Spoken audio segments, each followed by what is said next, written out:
the right choice for you. Our price starts, and our promotion coverage reaches as far as the Pearl River Delta region and southern China. Call us now for more details.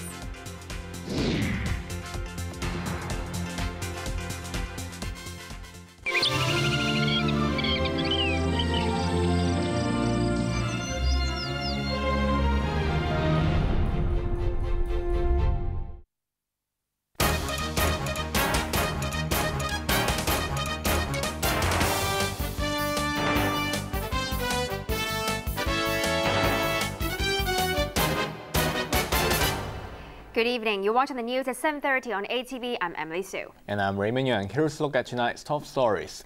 Emily Lau insists Pan Democrats should not be barred from raising any issue in talks with Beijing. Row between disgruntled mainland tourists resolved after police step in. Towering inferno in Dubai, thousands evacuated and 4 injured. Pan-democratic lawmakers have vowed to boycott any talks with Beijing if they are banned from calling for the withdrawal of the highly restrictive framework for the next chief executive election. But the SAR government's point woman on political reform urged the opposition camp not to set preconditions to avoid hampering efforts to arrange a meeting. As Hong Kong rang in the Year of the Goat, acting chief executive Carrie Lam offered Pan-democrats a lie-see filled with a possible solution to the political reform stalemate. She said she's willing to act as a go-between to foster talks between them and mainland officials on the controversial issue of constitutional development. But Lam warned the opposition against setting preconditions, such as demanding Beijing to withdraw its restrictive framework on the 2017 chief executive election. Lam said that would hamper efforts to foster talks.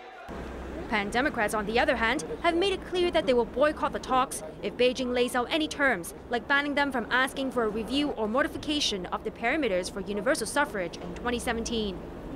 There are very strong views in the community about the decision by the Standing Committee, and people feel that under such a structure, you cannot devise an electoral method that would give people a genuine choice in electing the chief executive. So we have to tell the central government that. For establishment lawmakers criticized their opposition colleagues for playing hardball. I think communication is important because I believe only through communication we can reach a consensus that can workable for all stakeholders. Lau hit back, complaining that Beijing never truly listens to the Pan-democrats and always insists on sticking to its own stance. The last time Beijing officials in charge of Hong Kong affairs met opposition lawmakers for similar talks was in Shanghai in April. If fresh discussions are arranged, they will likely be held behind closed doors on the mainland. A family from Nanjing alerted police today after being abandoned in To Kwa Wan following an argument with their tour guide over their itinerary. But there was a happy ending, and the family agreed to continue their visit after the problem was traced to a misunderstanding. Police were called to Kwai Chow Street in To Kwa Wan at around noon after some mainland visitors were abandoned on the street. It is believed a family of 5 from Nanjing became disgruntled after learning the itinerary was completely different than the one they had signed up for. Sources say they bought a 3-day package tour online for around $1,000 each and were met by a Hong Kong tour guide after crossing the border this morning. But instead of going to Disneyland, they were taken to jewelry and souvenir stores for shopping.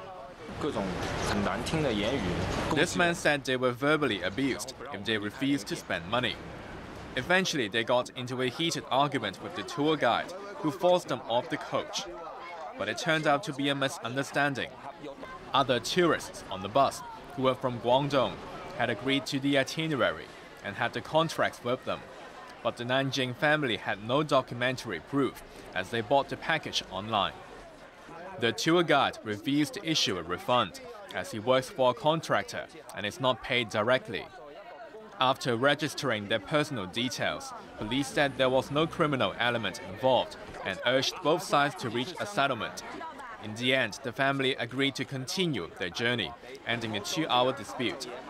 Responding to an inquiry from ATV, Travel Industry Council Executive Director Joseph Cheng said he could not comment on the case because he has not received a complaint.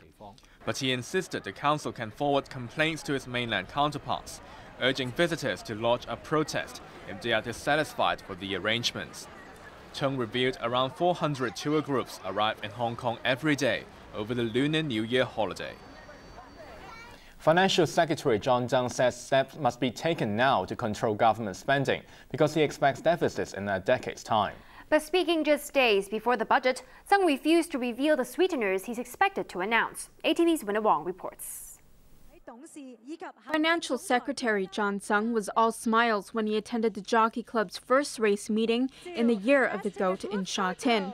His mood is likely to turn somber on Wednesday when he unveils a budget, the 8th he has produced for the government.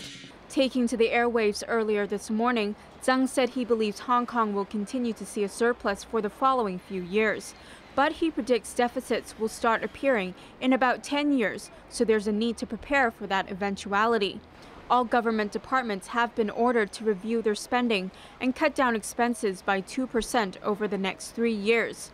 There's been much speculation over what sweeteners Cheng will offer in his economic blueprint. The $20 billion package of concessions the financial czar is expected to unveil includes a salaries tax rebate of up to $12,000. Cheng is also expected to help businesses affected by last year's 79-day pro-democracy protests, which paralyzed parts of the city. The finance minister did not give any clues today, but noted that the speculation may not always be right. Winnie Wong, ATV News. There have been protests demanding more government action to help the needy.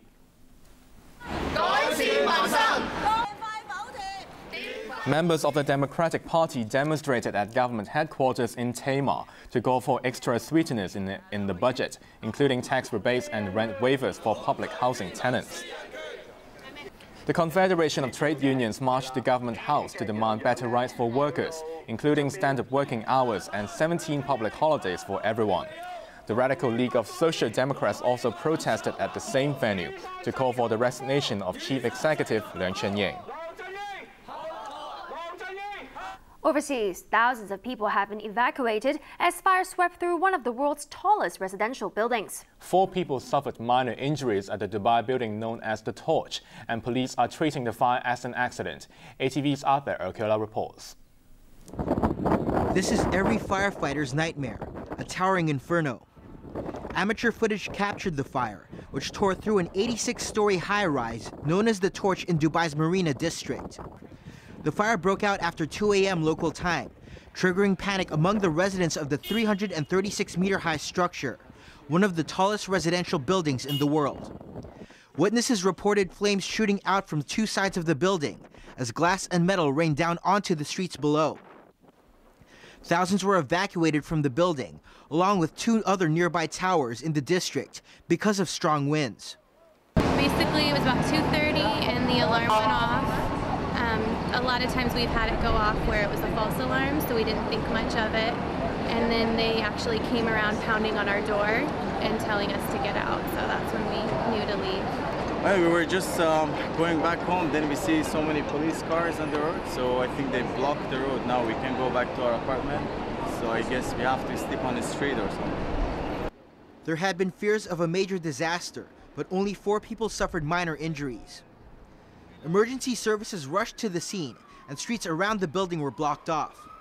The blaze was brought under control in an hour and a half. Electricity was still working in the tower, and lights were on in many of the apartments. Dubai's police chief believes the fire was the result of an accident and wasn't a criminal act. The district is popular with a large expatriate population in the Gulf Emirate and hosts dozens of apartment blocks and hotels built in the past decade. Arthur Urquiola, ATV News. A major financial crisis in Europe has been averted, at least for now, after Greece and Eurozone finance ministers reached a landmark deal.